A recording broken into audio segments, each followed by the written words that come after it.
Welcome back, everyone. It's Charlie. This will be my Ant-Man and the Wasp Quantumania post-credit scene video. There were 2 post-credit scenes. There's so many Easter eggs, so many references, a bunch of teasers for what's going to be happening in Avengers 5 Kang Dynasty in Secret Wars. It's also directly connected to Loki Season 2. I will be doing episode videos for all that. Be sure to subscribe to get them all. You may have even spotted the Doctor Doom version of Kang, which I'll explain. Careful for spoilers for the movie if you haven't seen it yet, but at the end of the movie, Kang tries to activate his time ship and take his entire city, which is a version of Chronopolis from the comics, back to the normal multiverse. They confirmed the Council of Kangs, or as he called them, the Dynasty of Kangs, big Avengers Kang Dynasty reference, exiled him to the quantum realm because it exists separately from the normal flow of space-time. It exists the same way the TVA exists and the Council of Kangs, just like outside separated from the normal timeline.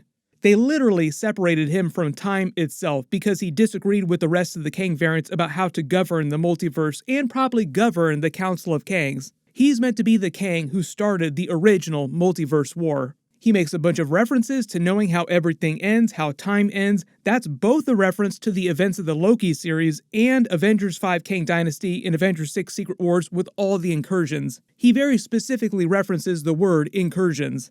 Ant-Man and the Wasp seemingly kill him by getting him sucked into his multiversal engine. Marvel really wants you to think that he's dead because in the first post-credit scene, the Scarlet Centurion Kang says that he's certain that he died. He wouldn't have called all the other Kang variants if he didn't think that he was dead. And I don't think that Marvel is lying to us here. But at the very end of the movie, it says Kang will return. It's mostly meant to be a reference to the Council of Kangs in that every Kang will return. There's a funny montage when everyone goes back to Earth and Ant-Man suddenly remembers that Kang had told him that everyone would die, like everyone in the multiverse would die, if he didn't get out, and that he wanted to prevent a coming calamity. That's meant to be the ending that he told Janet Van Dyne about. I've seen how it all ends. He was referencing Kang Dynasty in Secret Wars with his animated 3D model of all the timelines arcing into each other, destroying each other. That's a reference to the incursions from the Time Runs Out storyline in the comics. And the incursions that Reed Richards told Doctor Strange about in Multiverse of Madness. Clea also told him too during the post-credit scene for that movie. The larger the footprint you leave behind, the greater the risk of an incursion. You caused an incursion, and we're gonna fix it.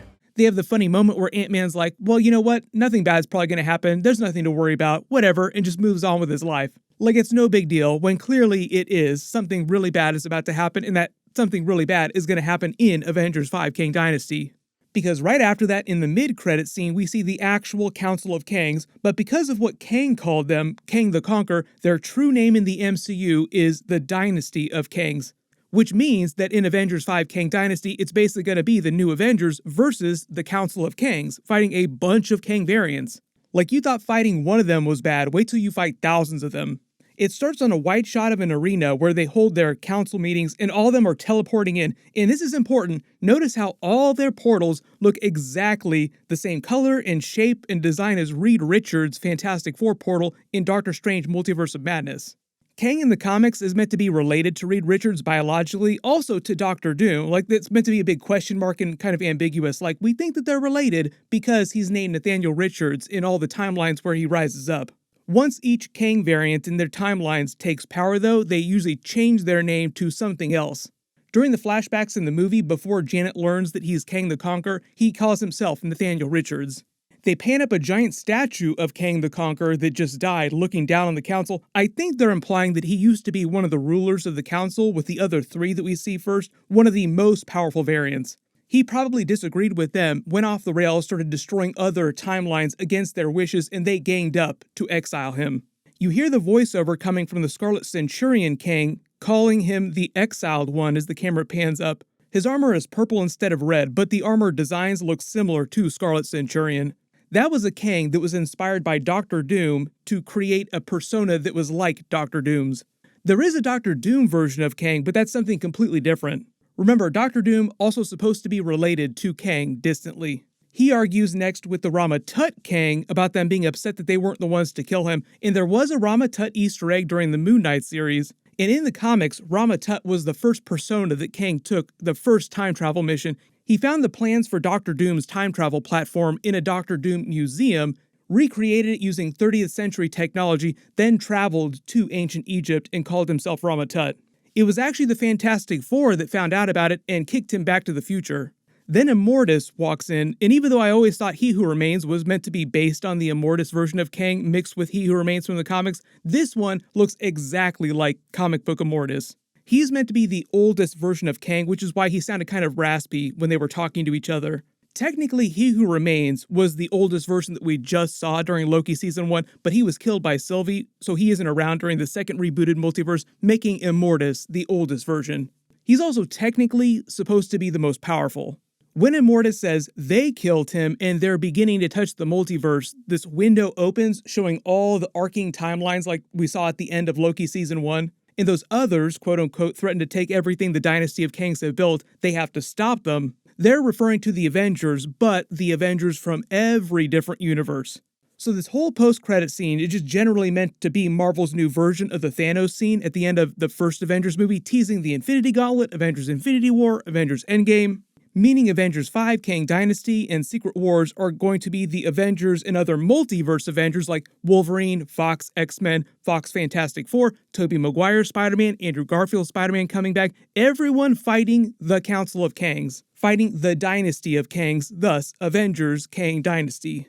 Then they show a wide shot of all the other Kangs portaling in with some close-ups to show you some specific versions from the comics, some of the more notable versions, and it's meant to end on this comic book panel exactly, like it looks exactly like this, even with the same messed up face of that last Kang looking at camera.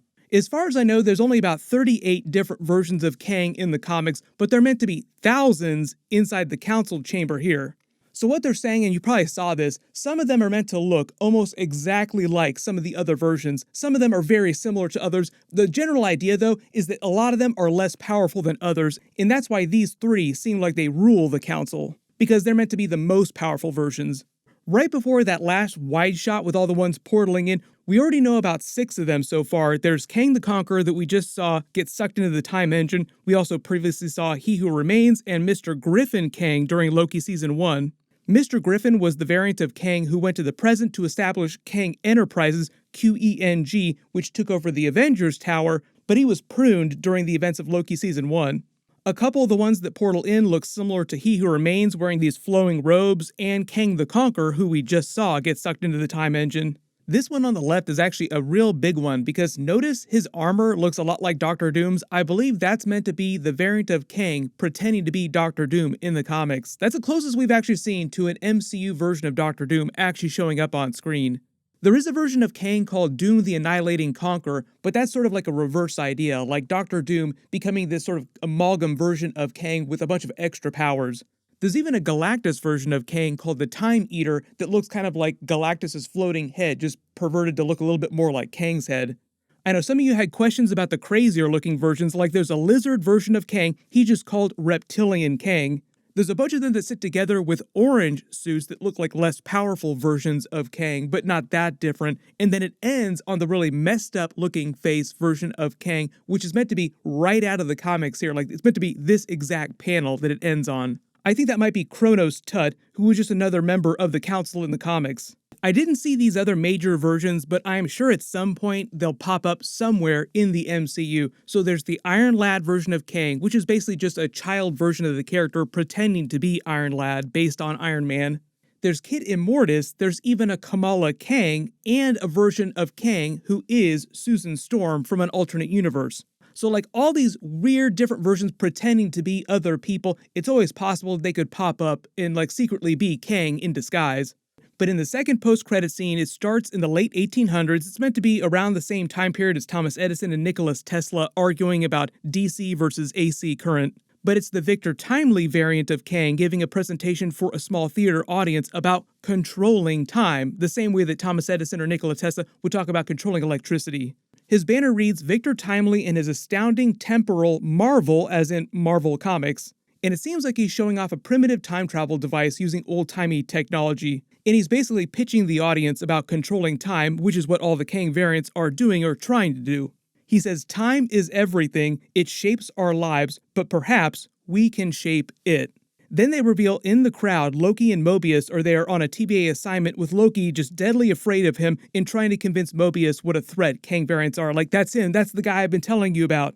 And Mobius not really understanding why he's so dangerous because he's from the rebooted timeline and has no memories from the events of Loki Season 1. And this is just generally meant to tease the events of Loki Season 2, which will air in the summer, I think after Secret Invasion. And I think the idea here is that a version of Kang just went back into the past in the late 1800s and is trying to change history from this point in the past. And part of Loki Season 2 will be them trying to stop Kang variants and him trying to convince them about the dangers of the Kang multiverse war and what's really going on with the Council of Kangs, while they're also going on day-to-day missions trying to stop regular Nexus events like the TVA would normally be doing. Like, that's still going on in the background too, while the stuff with the Kang multiverse war and the Council of Kangs is going on. I'm sure there's going to be 1,000 more questions. I've got a bunch of bonus videos planned. My next big one will be my full breakdown of the movie Easter eggs for everything, so be sure to enable alerts for my channel so you don't miss that. That should be up Saturday morning. Everyone click here for that full breakdown and Easter eggs for the entire movie. I'll update the link as soon as I post that. And click here for my Loki Season 2 trailer video. Thank you so much for watching. Everyone stay safe, and I'll see you guys in the next one.